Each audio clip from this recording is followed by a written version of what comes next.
What's up, everybody? We are live here. Yep, I'm Mark. It's me, your boy John. And John. The two Johns right next to each other. Yes. So this Friday, we have a lot going on, as most Fridays. But this is the Friday after the Warhammer Fest weekend, which they revealed a whole bunch of stuff. And it's for pretty much every game system that they do, plus additional ones. And from there, we've learned a lot. And then there's also a lot of new rumors that have come about from that. So we'll be hopefully covering everything as this Friday morning rambles goes by. Plus new additions to the store and new releases outside of Games Workshop, because we do carry those games. We're not just Games Workshop 2, the Giga. But we have a wide variety of products. And, you know, the summer's a really exciting season for tabletop in general because it's con season. So we see a lot of new stuff coming out. And then it's also like a big release wave cycle for pretty much every large company out there. So, we'll cover the Warhammer weekend stuff. Right? Oh, yeah. And so if there's anything that you guys want us to particularly cover or talk about, or if you saw something that we didn't catch, let us know in the comments. Talk to us. We do check and read the comments at the bottom. So, those things. Warhammer Fest. Let's talk about what me and Mark were probably the most excited about. Second edition. Adeptus Titan. So second edition of Age of Sigmar is coming out, and it's really kind of it was kind of a shock. Like I heard rumors about it, but like it was hard to distinguish what the rumors were outside of like wishful thinking. I mean, my wishful thinking was just a new General's Handbook that maybe addresses more points issues and things like that. Correct. And we're getting that outside of the new edition. But the new edition also adds in a whole lot more, and it's taking... So it's interesting because they're kind of playing like leapfrog. 8th edition 40K learned a lot from what they did with Age of Sigmar. And now that 8th edition's been out for a year, it was received incredibly well, if you guys didn't know. So it's been received incredibly well. And now they're taking some of the things that they learned from 8th edition and putting it back in Age of Sigmar. And so I'm hoping that they keep kind of doing this, where they're learning from all their games and improving themselves year by year. And are you expecting maybe 50% more rules? Go from 4 pages to 6? So because if you think about it, the core rules for Warhammer 40K, I think is about 12 pages. Yeah. Plus all the additional, there's a whole bunch of additional pages of rules on there, but like the core mechanics of the game can be summed up in 12 pages, which is really impressive for how successful of a miniature game that is. I mean, do you remember the old fantasy books that were, this much? I mean, granted, a lot of those pictures, but you still had about like this many pages of rules about charges. So it was really penalties. Those ones were really intense, and there was quite a large barrier for getting new players involved, especially like younger crowds and things like that, when you have basically 60 pages of rules and there's like a lot of minutia in it, where it's like, this is how charges work, except when XYZ is happening. Or if this terrain piece is in the way, you're going to have to like spin it on your finger like a basketball and plop it down, and that's how it's positioned. And then but it used to be like which unit wheels more, or how does this even end up? And it's just weird. And it actually got to the point in some cases where you'd have models would be on your flank, and they wouldn't attack you. They just follow you on your flank, so your unit could never turn. And it was kind of ridiculous. That not fun for a new player. Exactly. And we're quickly going into old fantasy. But what's exciting about this new Age of Sigmar is, even though it's 4 rules and they might be getting some additional pages, who knows, maybe it'll go to 6, maybe it'll go to 8. We don't know. And it might even just stay 4. They might just add more to each one of it. But what they're doing is they're tweaking it. They're making the game itself a little bit more competitive in a sense. Well, I mean, it's still going to be your like beer and pretzels, like entry level style tabletop game, but they are adding in new features that are going to make it a little bit more strategic and hopefully a little bit less frustrating for everything falling on a D6, right? So and those are big changes. They are adding in, because I think the big thing is they talked about turn priority before. And so now if you have priority, so if you took the first turn on the first round, when it comes to the second round, you're going to have priority on the dice roll, which just basically means you break ties. Yes. And so that's a little change, but it's actually pretty important because once again, it gives a little bit more control to the player, and it gives you the ability to kind of dictate the game flow. Yeah. It doesn't eliminate the chance of having a double turn, but it just keeps the flow a little more.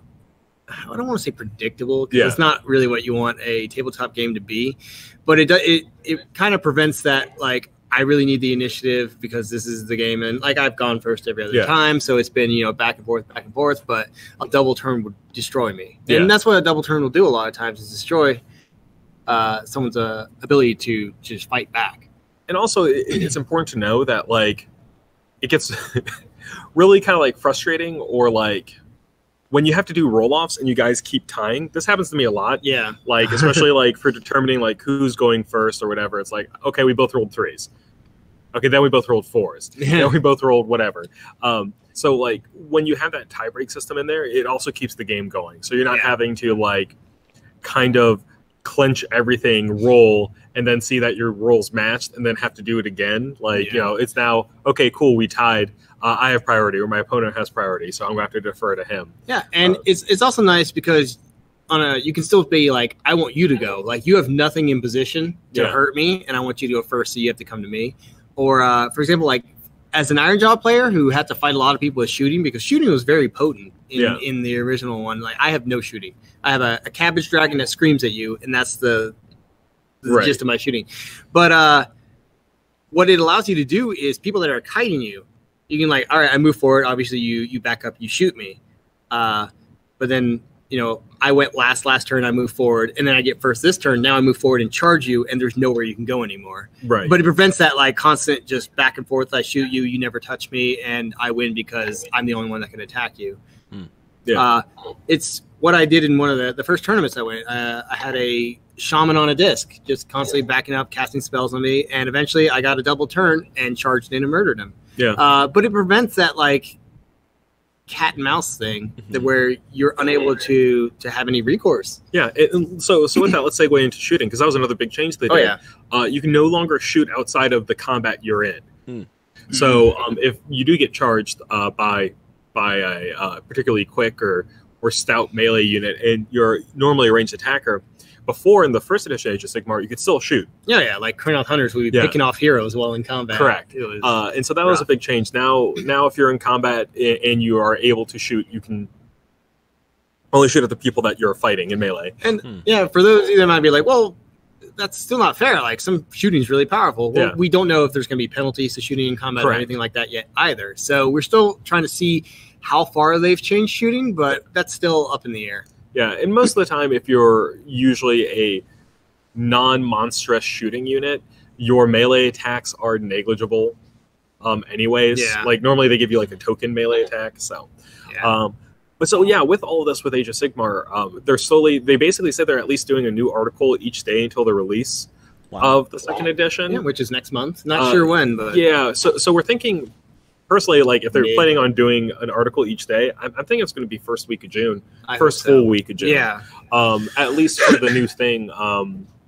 And so, because they just went over command points today, so they're getting command points a la 40K, but they are not as extensive as 40K. Don't think of it as I reroll everything with my command points. Correct. It's and now all of your characters or all of your generals usually have a command trait, right? Or command ability. Now you have to spend your command points to use those. And it basically stays the same as before, to where you get one command point a turn, which usually meant your general could use his one command ability. But if you take battalions, or you can actually save up your command points by saying, all right, I'm not going to use my command point the first turn because, hey, it's the first turn, what's going to happen, right? Don't do that. You could probably lose a lot. But you can now, like, stockpile them and then, like, fire off multiple command abilities in the same turn, which you couldn't normally do in the first edition. So that's kind of exciting. And I think that's a good change. One, it makes non-magic, like, non-wizard generals a little bit more attractive to take, because generally before you take, like, one, like, commandy guy and use him as your general because you want his trait, and then you kind of like stacked up on wizards so you could do something else in the hero phase.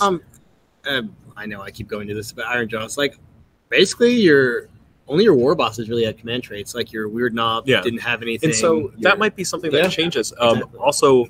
Also remember, like you could say, hey, Weird Knob, you're going to be my commander. I'm going to choose from the Iron Jaws command warlord traits and give you a command ability or something. That's true. Or maybe they give him special caster command traits. Exactly. And also at the same point, you can use the generic one. So Inspiring Presence is just a generic command trait now. So any one of your heroes can use it for one command point. Yeah. It basically makes you immune to battle shock, which is really important because you could lose an entire unit otherwise. But yeah, so Age of Sigmar should be coming out in June. We'll be getting more information on the new edition. We'll probably be live streaming quite a bit. Spiky Bit's going to show you their rumored box set. Correct. Yeah. So that box set that's coming out, we've gotten I've seen from a couple of different sources that this could be the potential box set.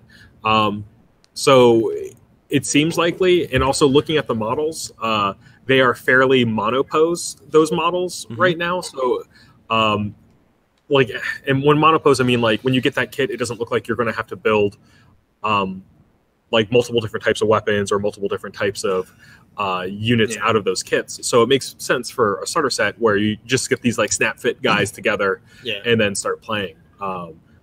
We know that it should be Death versus Stormcast. Yeah, the new chamber. Yeah. And from the rules they spoiled, it definitely seems that way. The Death units have like a soul collection ability, but it mentions specifically if they collect Stormcast souls, then they get a special bonus where it's like automatically max roll on the D3. Yeah, so I would expect basically pre-orders for this to go live, or I expect a 2-week window of pre-orders for this. Yeah. So I would expect something towards the end of May.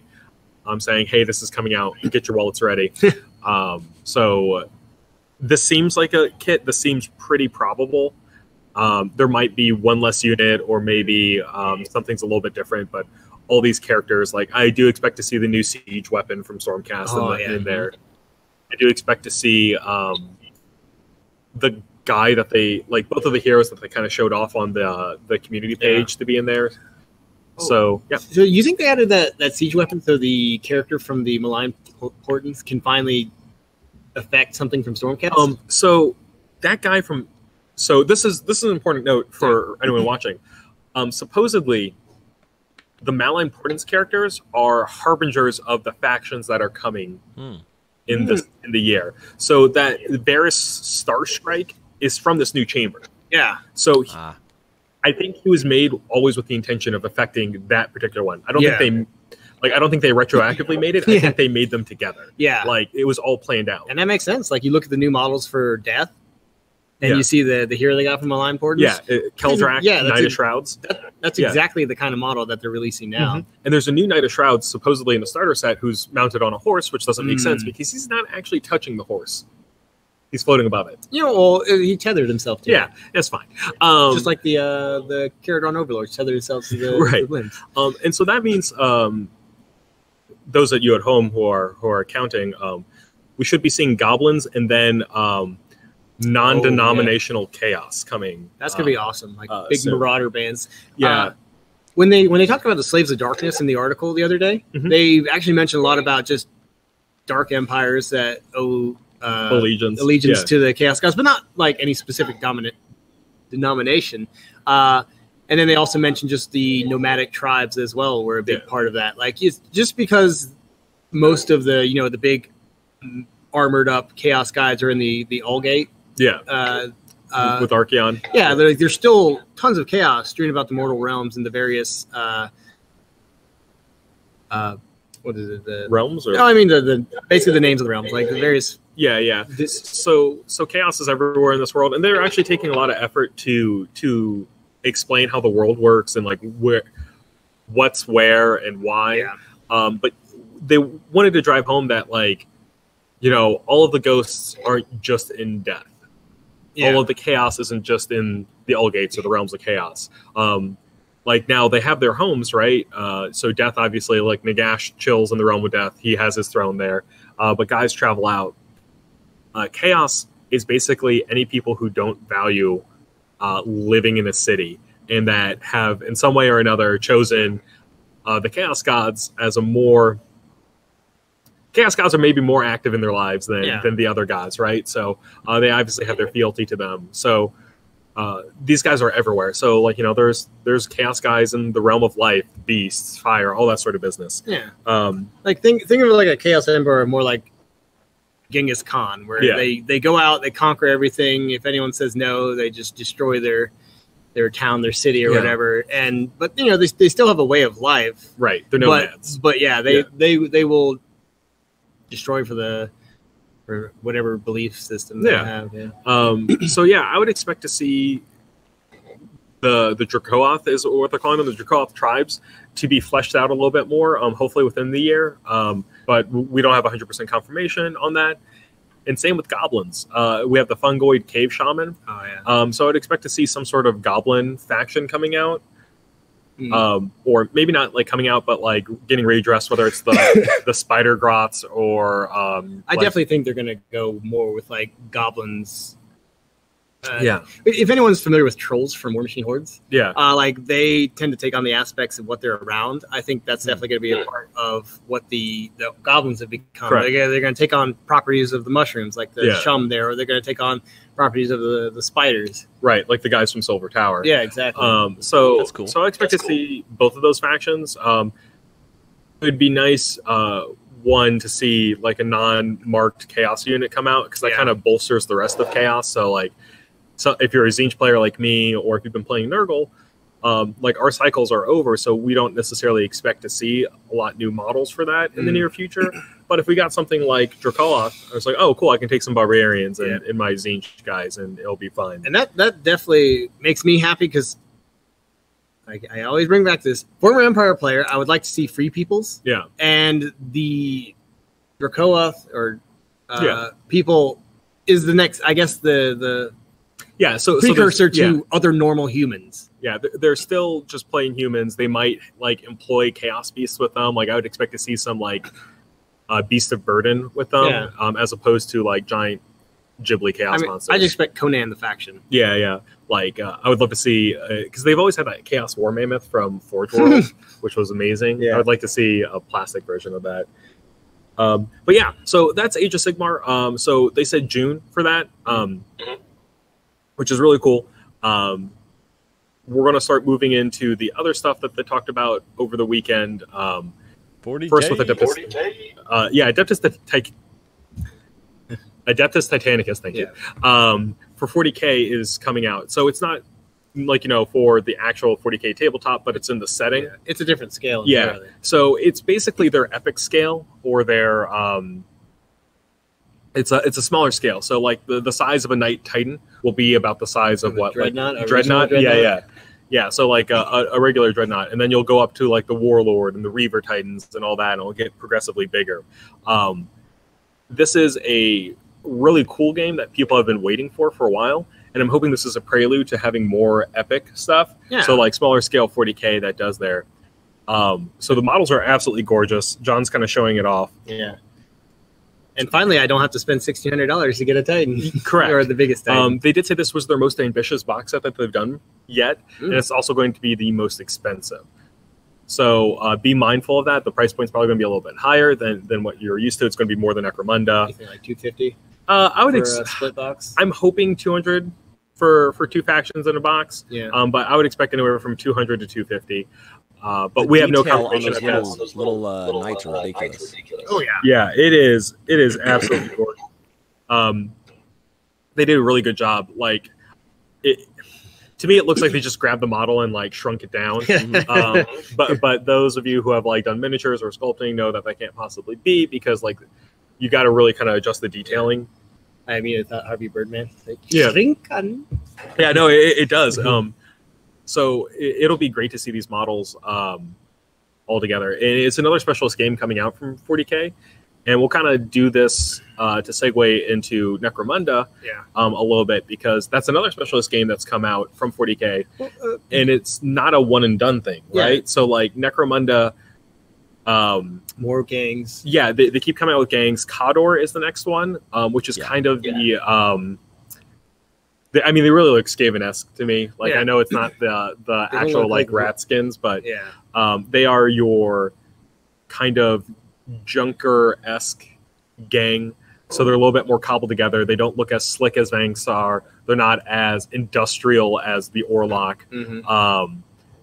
And they're not nearly as like beefy as or lithe. So like they are their own thing, and they kind of look diminutive at first, but they look vicious. Like these are the guys that like would shank you without asking any questions.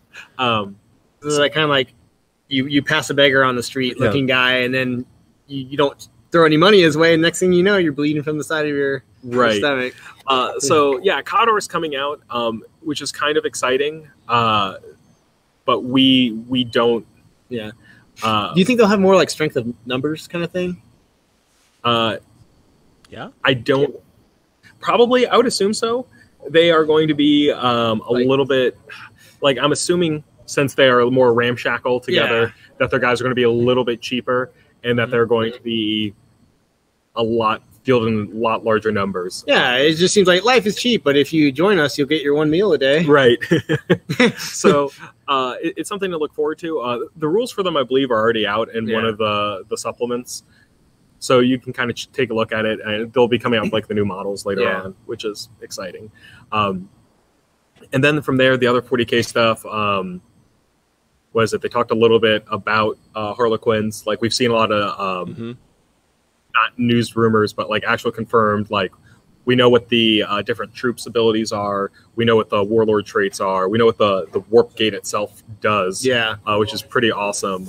So if you wanted to play with reserves and things like that, you can definitely hit up that webway gate for all flavors of Eldar. I think correct me if I'm wrong, but they said something about like summoning in things or bringing units back when I'll take command points or something like that. Sorry. Oh, for the warp gate? No, sorry. I was thinking back to Age of Sigmar for some reason. But you said reserve, and it just popped in my head. I wanted to say it before I forgot. So Jim is informing us that Cawdor is the religious faction. Yes. So they are the religious terrorists. So that guy with the like prosthetic leg and everything.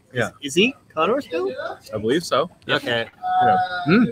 He looked very like beggar-esque. I guess maybe all money goes to the church. I'm assuming everything goes to the church. Now, they still worship the emperor, right?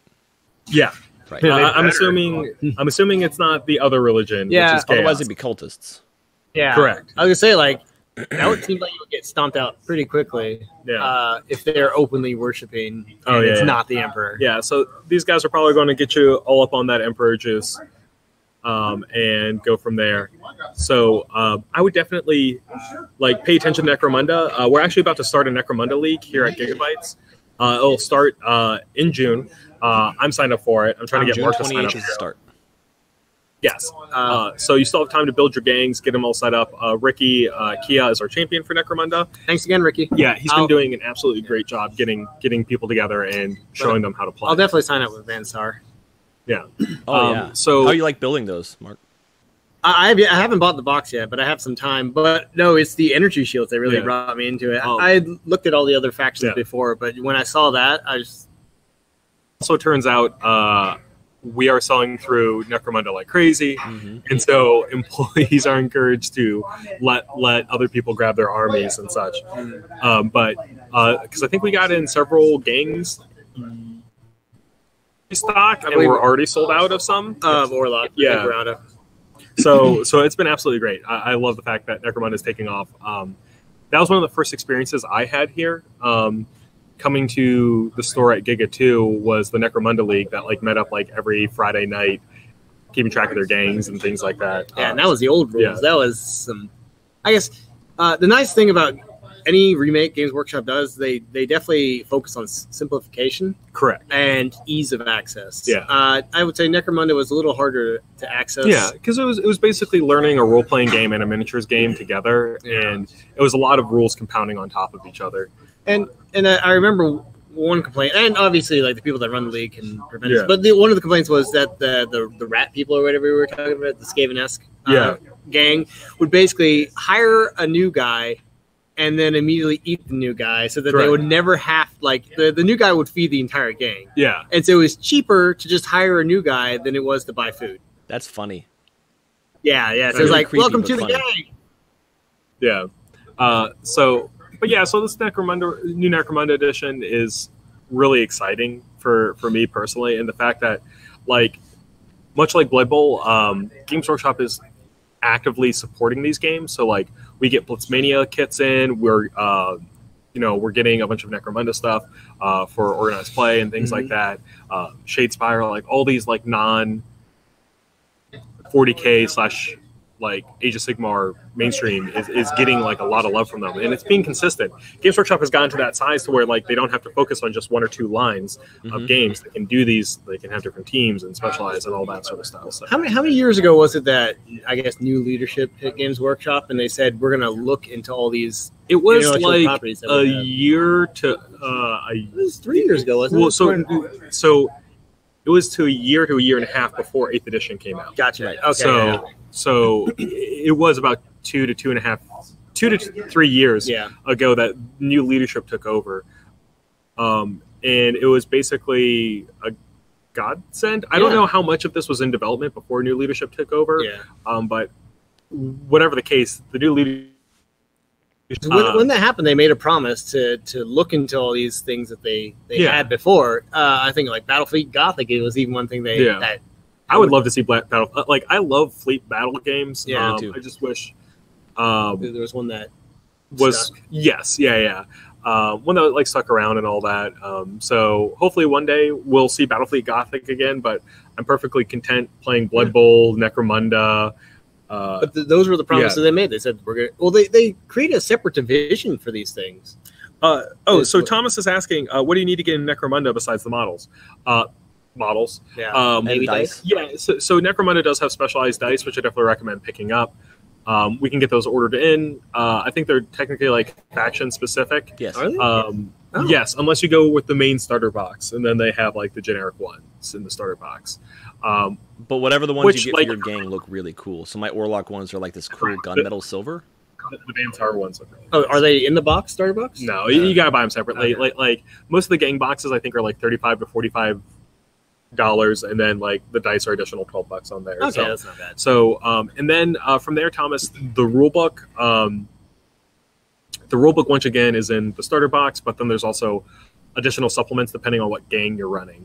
So if you're running one of the later gangs, you can pick up Gang War 2 or 3 depending on which one you have. But a lot of the information's online now, and a lot of the character building is done through Yak Tribe, especially if you sign up for the league itself. Yak Tribe? Yak Tribe, yeah. So Yak it's Tribe. basically YAK Tribe. .com. No, so Yak Tribe is a third-party supporter of Necromunda. And they've actually we've partnered with them, and they've partnered with Games Workshop. So when you sign up for the league, you get to join the league campaign through Yak Tribe. It also gives you an online builder. Be careful with it if you guys join the league. Don't make the mistakes I did. Is when you make a character in Necromunda, especially on the Yak Tribe thing, it is permanent until that character dies or gets upgraded. So, like, I was just like playing around. I was like, oh, how do I want this build? And then like, I tried like going back, and I was like, oh, there's no back. Oh, it's like, so I got stuck with some options that I wasn't paying attention to. You had to start over. Yeah. So I had to delete it. Don't do that. It's a hassle. But Ricky, once again, will be amazing in terms of like help. He basically sat down, showed me how to sign up, how to log on, how to build a list, and then he was like, you'll figure it out. I did not. But the stats, like the actual like builder itself is very easy to use and very self-explanatory. It's just be careful when you're making stuff. But that's pretty much all you need. You just pick up your gang, pick up some dice, and then we will kind of take care of the rest. Let you know what books you need to get. And then come out and play on Thursdays is the big day that everyone plays, right? Yes. Yeah. So once again, we had people here on Thursday for majority of the day, and now it's been for Kill Team. The Kill Team campaign's coming to an end, and I think there's like a week or two break until Necromunda picks up. So it'll be, I think, if Necromunda starts in about 3 or 4 weeks. So it's plenty of time to pick up a gang, make it, and then paint it. I would really love to see fully painted gangs from everyone. And this is saying a lot for me because, you know, I got lots of things to paint. But I would like to paint up my Necromunda gang. I think it's only like 6 or 7 guys. And since I'm running Chaos, Chaos. I already have some of the stuff painted from previous things that I own, like, you know, Birdmen. Yeah, running Cultist, John? Yeah, I am running Cultist. Okay. What's your color scheme? It's going to be probably the standard Thousand Sun scheme. Because I'll probably be running these guys as Cultists in my Thousand Suns. Oh, nice. List, but I'll see how it goes. I need to buy more guys and mod them, but I already have like chaos spawns and things like that because, like, you know, as a chaos you can bring a spawn with you and he constantly mutates. So for people watching, as far as bringing a gang that isn't part of the starter boxes, how do you go about doing that? Which gang war do you need, or is it just base rules? Or so it's different for each one. So like if you're doing Orlok, it was in Gang War 2. Van Sar was Gang War 3. Well, that's what I mean. Like if you're not doing the starter box guys. And I want to say, I mean, not the starter box, but just any of the name stuff because you're doing a chaos cult, which is not any named house. So the chaos cult was from one of the White Dwarfs. And that will be, I think it might be a PDF on the Games Workshop site now. But there's also rules for Gene Stealer Cult, and I think there's also, is there rules for Skitarii yet? No. Okay, like they're talking about, like there might be additional rules for like some of the that would definitely be neat. Smaller factions. So, and there's also plenty of rules for things that don't have the new model sets yet. So if you want to play Arbites, or if you want to play Cawdor or Ratskins or anything like that, there should be rules out there. You just have to. And there's also the Venator gangs. Correct. And then isn't there like also like the Spire gangs and such? But so there's a lot of cool Necromunda stuff. Definitely, if you guys are interested, it's going to be a more narrative-based game, smaller squads. You're not going to have to paint like 100 dudes. It'll usually be like 5 to 10, and you'll have like more. You'll have gang members die. You'll have to make new ones. Gang members will get upgrades. You can either represent that by modding the model that already exists or building a new one. It just kind of depends on what you want to do. And it's non-competitive, so don't worry about you know, if you miss a week or here or there or whatever, you know, just come and play. Correct. The point of Necromunda is to tell a story, right? Like, if you are coming into one of these like narrative games or leagues to like crush the competition. Come on Tuesday and play 40K. I mean, so it's awesome. There's plenty of games out there to where it allows you to be competitive, and lets you kind of like flex those muscles.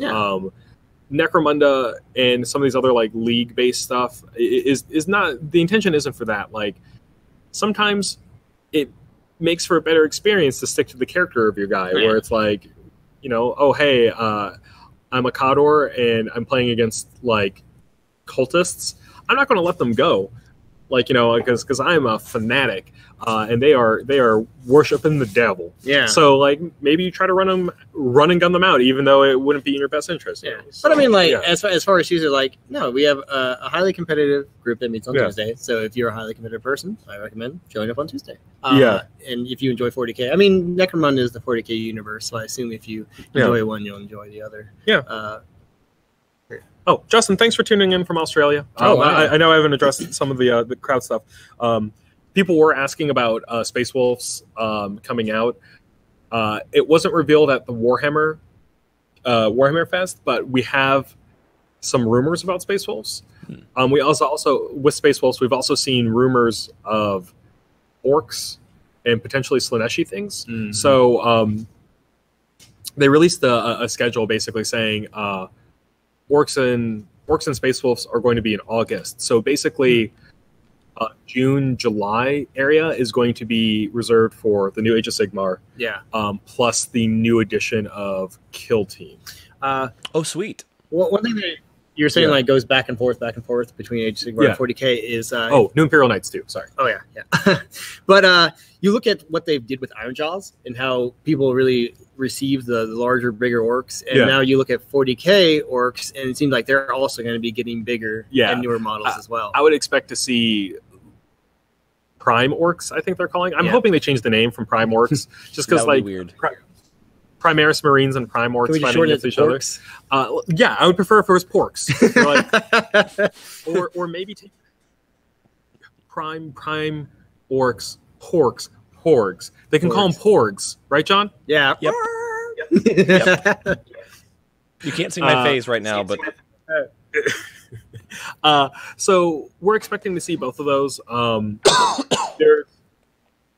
I would expect in that August-ish area, whenever Space Wolves to get done, like Lehman Russ seems like such a shoo-in to bring out. No, Lionel Johnson. I know you want Lionel first, but like Dark Angel's already got their Codex, so yeah. I'm assuming it's going to be Lehman, then Fulgrim, and then the Lion at 2019 getting the Lion with a new Dark Angels thing. So what character would come out with the sisters? Because they've already got Celestine, right? So that's interesting. Probably nothing. I'm hoping they make a new character. Yeah, that'd be cool. So you could include a bunch of Inquisition characters and things like that if you really wanted to. But honestly, like if they're coming out with Plastic Sisters, they did reveal the first Plastic Sister. And the guy on the throne.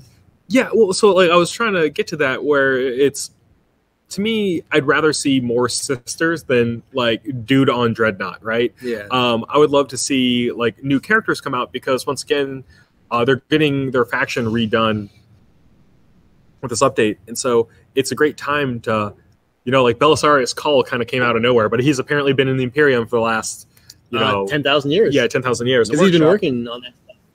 Correct. Yeah, and so it would be a good time if they did that with the sister. So it's not just Celestine. Like maybe Celestine's the militant like right hand. Where like I'd like to see maybe a sister that is more of the like commanding side of things instead of being the one to charge in a battle. So characters and kind of see where they fit into the lore because one, I know there's plenty of sisters in the lore that have been active and not been killed in terrible ways, and then.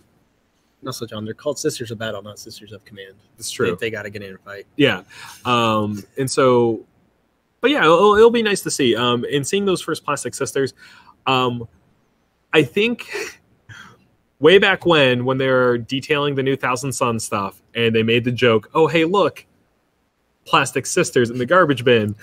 I'm starting to get the idea that they actually didn't have a plan for Plastic Sisters until people lost their minds. Yeah. Yep. It seems very, very likely, especially with the production schedule, that sisters are now are a recent thing that have been developing. So they said that their timeline was, 2 years for a typical product thing? And that model mock-up is a CAD mock-up, which means that that's still digital, which means they don't have like test models or anything. Maybe they do, I don't know. But they showed us a CAD mock-up in 3D, which means they might be rushing through and saying, we got to get this stuff out. Yeah. Yes, I think, John, I think that's actually the case. And it's very hard to, like, obviously they're going to show us a CAD model instead of a test print because the test print wouldn't be out of the plastic that they're going to be using. I definitely think that as far as, the 2 years it takes to go from concept to table, most of that is just organizing and determining where it's going to be manufactured, where the materials are coming from, all that stuff. Like, I think most of it is just logistics in getting it done. Because I think they can pump out concepts and get the molds done fairly quickly with the technology we have today. It's like a lot of it, I'm assuming playtest wise, they're going to be playtesting sisters for the next year or so. There's probably a lot of cool things they want to do. And so, especially with Games Workshop, like since it's such a large thing, whenever sisters come out, not only are they going to be having all these new models, they're also going to have a book. And that book's going to have to take them from the last time they got a book, which was like sharing Inquisition pages with the Inquisition. And so like that. Taking that, writing new fluff, telling them where they are in this new millennium, and then probably additional supplemental books from there, right? Like, they're probably going to get a novel about the sisters and the new millennium and all that sort of stuff. So it's a lot of Plus, they'll get all new artwork and photos of all the new minis. Correct. It seems like most of the stuff with 8th edition that I've seen is like, where is this faction's place in a world of Primaris? And it's true. And so it's an arms race, right? Like, 40K is known for being grim and the fact that humanity is on the ropes. We just had this big resurgence of hey, we have all these new badass Marines, and not only that, but we also have the Primarchs, the demigods that kind of led the Marines into an age of glory in the first place. Glorious crusade. Yeah, and so humanity's like getting itself off the ropes and ready to take a swing. So the rest of the galaxy kind of has to respond, which is why I think we're going to see bigger orcs. I saw that Thomas was like talking about how Drukhari didn't get new models. Well, none of the Eldar did, and I think that is a symptom of 8th edition, where they are just concerned with getting the new rules out and making sure the game is fun and playable. There will be a Dark Eldar update with new. I think what they tried to do with the Inari stuff was just have the Eldar incorporate into one army and see what they could do with that. And that's kind of like saying, oh, you're an Eldar player? Congratulations. Here's your new models, Dark Eldar. You're a Dark Eldar player? Here's your new models, Harlequins, or just whatever you wanted to add. And you got new rules with it. So it still allowed Eldar players to try new things, even though technically it's not a new model. Yeah, and so we will be seeing updates for those factions that didn't get models in that like shotgun year of codices, right? Like I expect to see new Tyranid stuff. Like these factions aren't done. Games Workshop will never say that a faction's done. Yeah. And so Bretonnia? Yeah. Tomb Kings? Let's bring up the old world. We'll make David cry. Yeah. So expect new stuff and expect like because they could easily do a campaign box. Like the moment the last one I think with Space Wolves versus Orcs will start a new campaign, you know, and hopefully with that you'll see like little character releases for the factions. Like maybe we will see Vect come out, or maybe we'll see like a random like new Tau commander pop out of the woodwork. The options are really limitless with them, especially since once the codexes are out and fully updated, they're really freeform in how they can do things from there. They're not going to be like, all right, all the codexes out, let's release Space Marines 2 in 8th edition. It should be, let's release campaign book that has these new characters.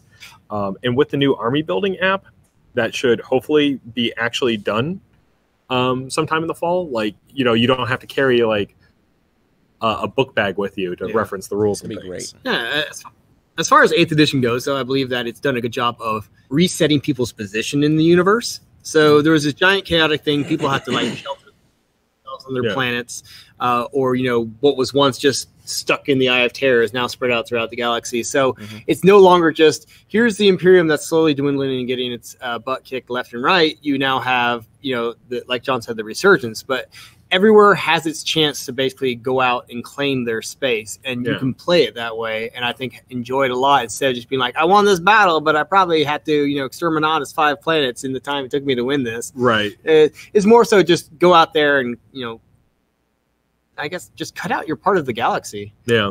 Is what I feel the game has become instead of just, you know, blowing up things and surviving. Yeah. It's absolutely great. Like I wish I had more time to just delve into the fluff of 40K. Like there was so much good material. I'm so jealous when I see someone come up with like the counter with like 5 Black Library books. They're like, I'm going to read this over the month, and I'm like, how do you do that? It takes me like 6 months to read a book.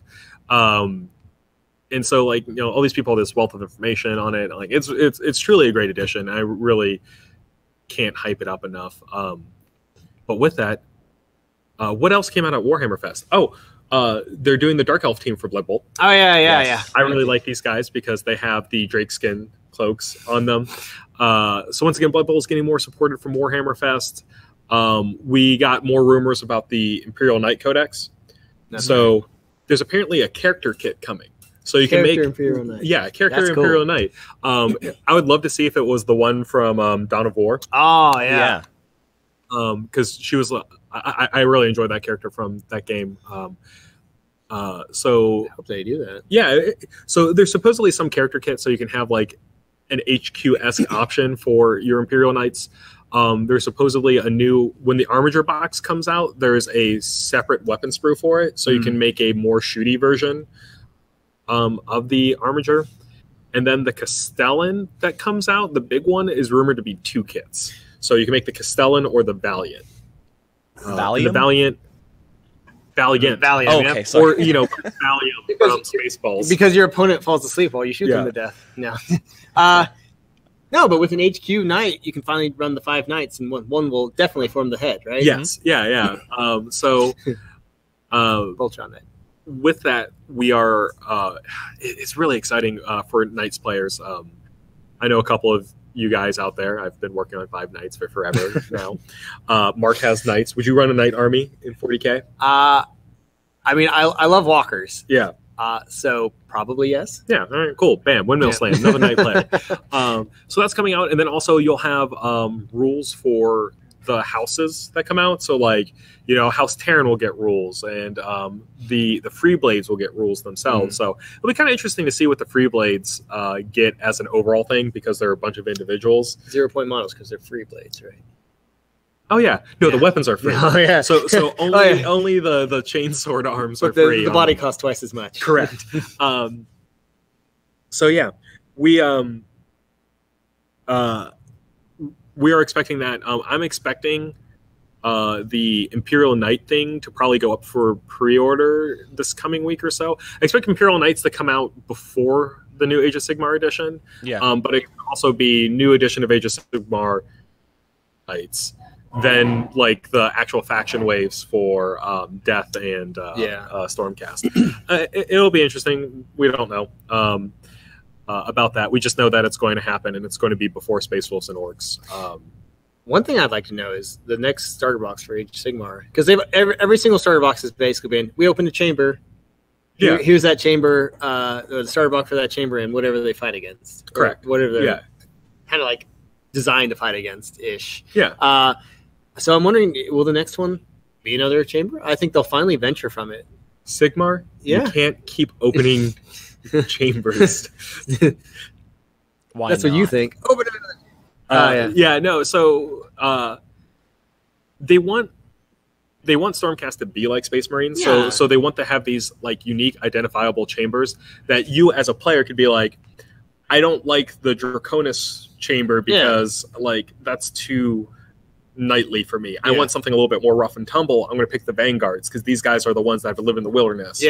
Or you could be like, I like wizards, Stormcast wizards, and so you'd go with the Sacrosanct.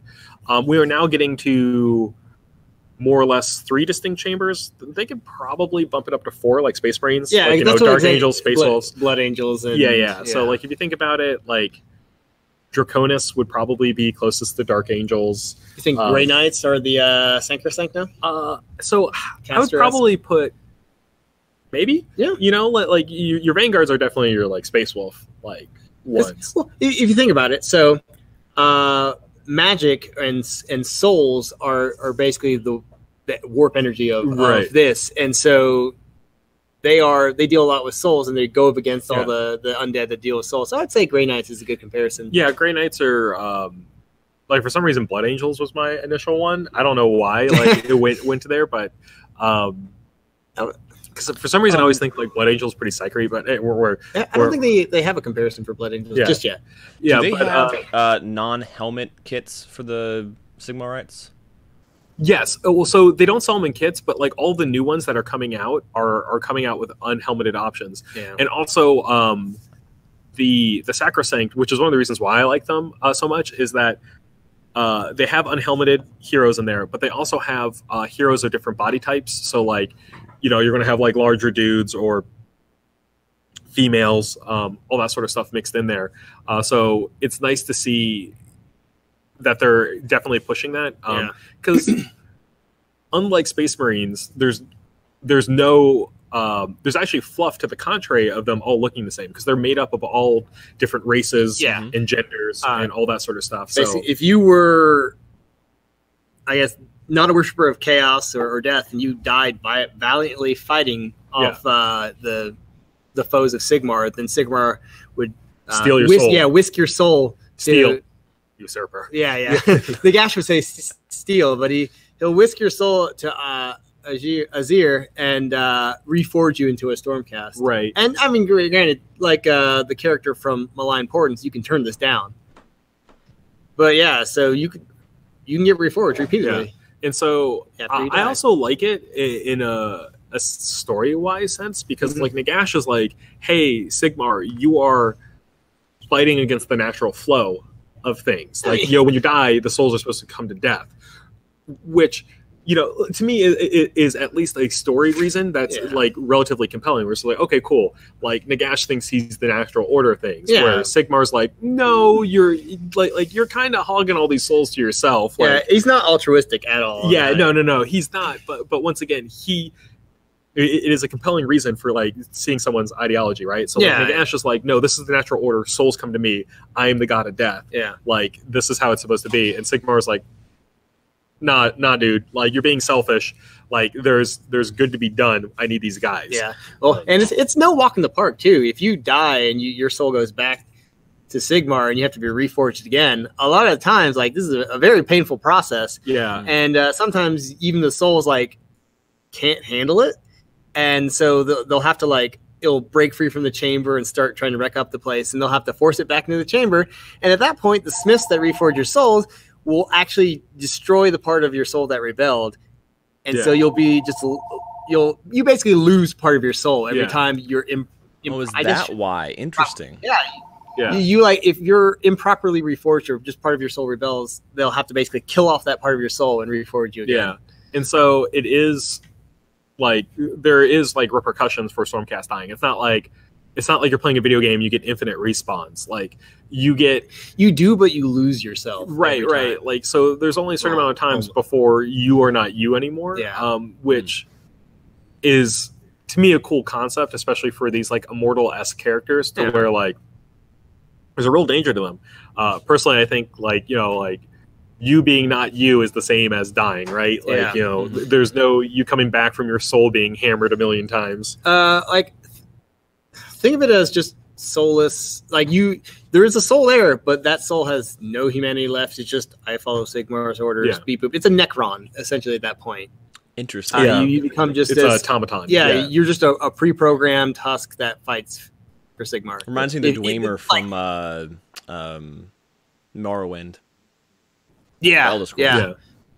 But like, it's not like there's a defined number of times you have to die before this happens. It really depends on how strong a soul you are, how devoted you are, or just like how you died.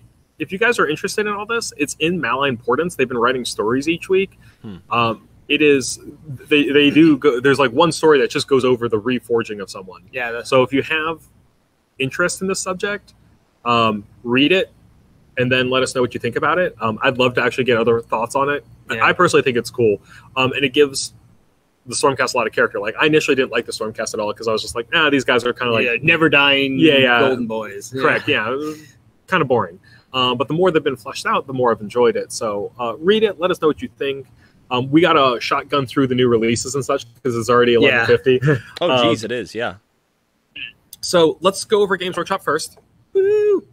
Shark. There you go. Cool. If they don't have a battalion called Sharknado, I don't want to play them. No, they don't, but they should. Games Workshop, if anyone at Games Workshop office is watching, please make a battalion of like 3 to 6 Alapexes and name it Sharknado. You will sell so many of these things, it'll be ridiculous. Just don't make like a little, like, what's her name? Tara Reid? Is she the one in it? Anyways, don't make a Tara Reid model. Are your chariot-esque option for Deepkin. They have a harpoon or a net launcher, which kind of lets them take on different kinds of foes. So it's either great for going up against one single target or like putting a lot of wounds into like a softer one. Does it have like a run over option? I assume it might be able to like swim through and eat whatever it goes. I hope it does. I haven't looked. Justin, the Alapex, I want to say, is probably from a lot of Latin root words for sharks or teeth. I meant to look it up. I've been doing a lot of like scientific naming. I don't. Well, it's from your Necromunda. Yeah. So I've been doing a lot of research on that stuff or finding it interesting and doing that. But Games Workshop's usually pretty good at finding like a root word that fixes and then like giving it that like fantasy twist by either throwing on an X or a Z or extra N's or Y's or whatever. Water treatment. Yeah. But there's usually a root word that makes sense. And then we have the Akellan Eel Riders. I think those look freaking so awesome. The Ishelin Guard and then also the Akellan Guard are They're really awesome options. They are your standard. I don't want to say standard because they're riding eels, but they are the army's cavalry option. And if you take a king, whether it's Volturnos or an Akellan king, they become your battle line troops for you. So you can run an army just with cavalry. I wonder if they're going to change that up for orcs. Like if you can run a war boss and have your Iron Jaws be battle line, but still take other orcs. Yeah, that'd be better. It would be a lot better. So it'll be interesting to see what they change with it. But the Akellan Guard, the eel guys, they have basically an offensive build out and a defensive one. So one of them, the eels build up electricity in themselves as you're battling, and then they get to churn it out into one big mortal wound burst to models nearby them. That's awesome. Or you can take the defensive option, in which they, instead of like trying to build up the energy, they kind of like have an electrical field around them that prevents them from getting shot? Or? No. Subject to rend. So they become immune to rend. Wow, that's because cool. of the field. So they're really versatile. The kits are gorgeous, and the fact that like the Alopex and these Akellan Guards are what $50 and $45 a pop. Like it's pretty cheap for what you get. You can make an 1,000-point army with them by picking up 2 boxes of those plus a king and a character, and then like a turtle or an Alopex. Like that's a pretty cheap army, guys. So definitely something to look at, especially if you want to get into Age of Sigmar. I know we have had a lot of interest in it. If you're not interested in Night Hunts or Golden Boys or any of the other factions, the Deepkin are a really fun option to play. Or throw back to Daughters of Cain. They still have wonderful snake ladies too. Yeah. I feel bad for Daughters of Cain. Like it's such a short span before the next hotness. Yeah, so like they are gorgeous models. They have fantastic rules, but like it was like, look at these Daughters of Cain. We have Morathi, who is now like a demigod, and it was amazing. And then people were like, fish elves. Yeah. And the hype for fish elves just like basically overshadowed them. And so I'd like to see more Daughters of Cain. I'm always tempted to play Daughters of Cain because the Melusai, the snake ladies, are snakes, gorgeous models. And they shell out mortal wounds like crazy. Yeah. If they get into combat, they just start staring you down and turn you into stone. Exactly. Derek did mention Fire Slayers. Fire Slayers just had a community update. We're not going to go into it because we're short on time. So it looks like you're going to get Feel No Pain. Yes. Also, Edeneth have the most pun potential of any army. Yep. Yeah. So we're going to talk about the other releases. Mordecai's Tome of Foes just released today. It is the new D&D supplement. I'm not sure show them the fancier one, though. So we do have some of the limited editions left in good condition. So we only have a few limited editions left available to buy. Definitely, if you guys are interested in it and you haven't prepaid, please call into the store or come into the store and pick them up. Mordecai's Tome of Foes is going over, once again, new bad guys, new monsters to fight against, new like pseudo scenarios, and then they also go into a lot of subraces of elves, gnomes, dwarves, and the Githyanki. I'm sorry if I'm pronouncing it wrong. Yeah. Okay, cool. So definitely check it out, especially if you are playing D&D or getting into it, or a regular Adventurers League player. It is a good book to pick up. I've had people been drooling over these books since we got them in, so definitely check it out. They're cool. Githyanki especially, I like the very interesting subrace stuff, so I'll probably get one myself. 2 more things before we head out. From Cool Mini or Not Expo, we got a preview copy of Dragon Castle. Yay! This game is some of the best artwork. I really enjoy it. It's nice and simple, but the artwork's fantastic. It is a tile stacking game. It officially releases at the end of May, but we have a demo copy here if you guys want to try it out before official release. I highly recommend it, just because it is it's a very striking game. It looks like it's easy to pick up and easy to play. So yeah, check out Dragon Castle, or if you guys have heard about it, talk about it. Let me know how you like it. Last thing before we go, it's just me. Last thing before we go, we have an updated beer. Can you see this Tilt at all? It downward. There you go. Aha. All right, cool. We have an updated beer menu. So this covers all of the new beers that we've gotten in over the last couple months, plus updated pricing for specials and things like that. With it, we have 2 new beers in for this week. We have Digits, which is a blood orange peel.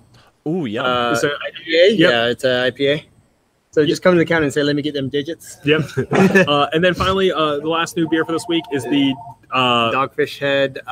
It's Berliner Weiss. Festina Pesce. So yeah, it's a nice light peachy beer, which I personally like. It's a great summer beer.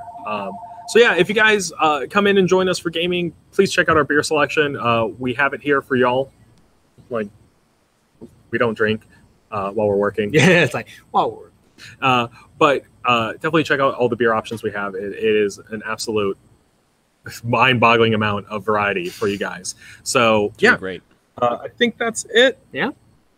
That covers a whole bunch. If there's anything else, put them in the comments, and we'll use our thumbs to reply. Otherwise, look out for some news for starting in June. We have a blitz of media coming from Gigabytes TV, so we'll let y'all in on that. Yep, absolutely, guys. Thank you for joining us all. We definitely didn't get to everything we wanted to. Sadly. Thanks, Warhammer Fest, for giving us too much information. But we'll see you all next time. Yeah. Have a great weekend, everyone. Goodbye now. Bye.